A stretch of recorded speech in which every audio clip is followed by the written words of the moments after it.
अस्सलाम वालेकुम दोस्तों, मैं हूं असलम आलम और आप देख रहे हैं गल्फ़ एक्सपर्ट।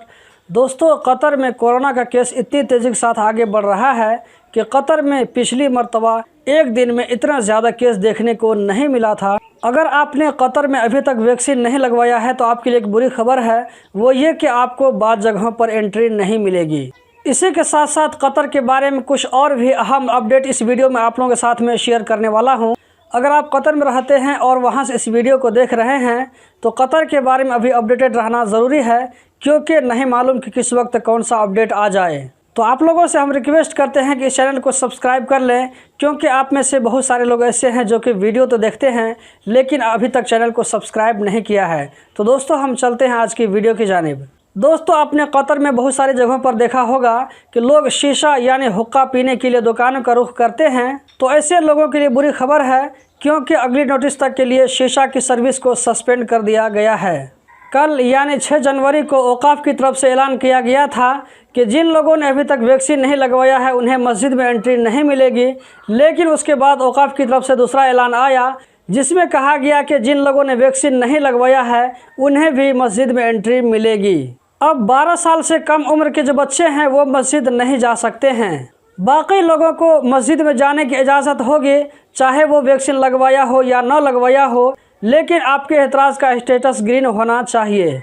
दोस्तों, कल हम बच्चों के साथ पिकनिक पर गए थे, बहुत मज़ा आया था। उस वीडियो की लिंक मैं इस वीडियो के डिस्क्रिप्शन में और यहाँ पर डाल दिया हूँ, एक बार ज़रूर देखें, आप लोगों को अपना बचपना याद आ जाएगा। तो दोस्तों, आप लोगों से यही रिक्वेस्ट है कि 2-4 मिनट देकर उस वीडियो को ज़रूर देखें, आप लोगों का बहुत अच्छा टाइम पास होगा।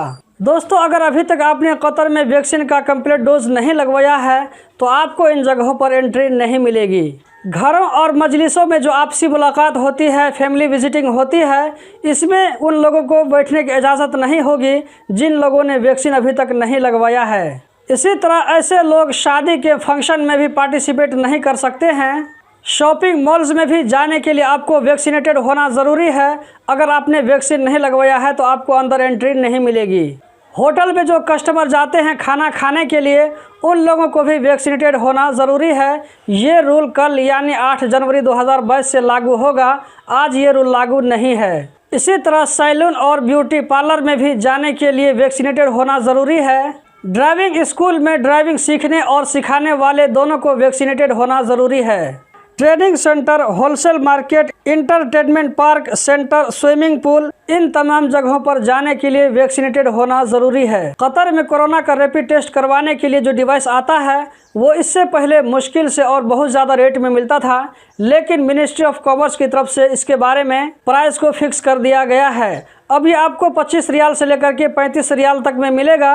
कंपनी के फ़र्क होने की वजह से ये रेट अलग अलग है। मिनिस्ट्री ऑफ पब्लिक हेल्थ ने फार्मेसी वालों को फार्मेसी के अंदर कोरोना का रैपिड टेस्ट करवाने से मना कर दिया है। 1 जनवरी को कतर में बहुत ज़्यादा बारिश हुई थी, जैसा कि आप स्क्रीन पर देख सकते हैं। इतनी ज़्यादा बारिश बहुत कम ही होती है। बलदिया की तरफ से कहा गया है कि इस बारिश की वजह से जो पानी जगह जगह जमा हो गया था सड़कों पर, उसको गाड़ी के ज़रिए दूसरी जगह ट्रांसपोर्ट किया गया।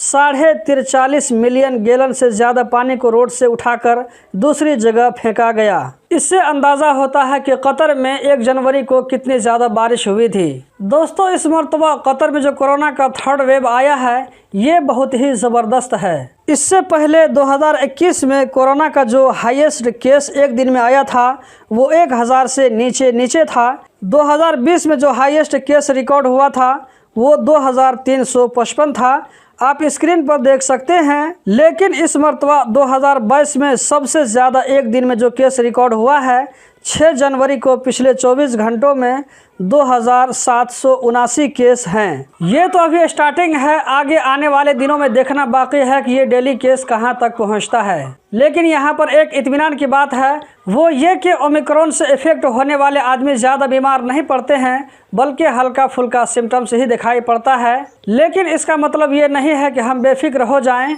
गवर्नमेंट का जो भी रूल है उसको हम फॉलो करें, इसी में हमारी भलाई है। हम जिस मुल्क में भी रहते हैं उस मुल्क के रूल को फॉलो करें। तो दोस्तों, यही थी आज की वीडियो। उम्मीद करता हूँ ज़रूर पसंद आई होगी। कतर के बारे में रोज़ाना इसी तरह की वीडियो देखते रहने के लिए चैनल को सब्सक्राइब करें, इस वीडियो को लाइक करें। वीडियो देखने का बहुत बहुत शुक्रिया।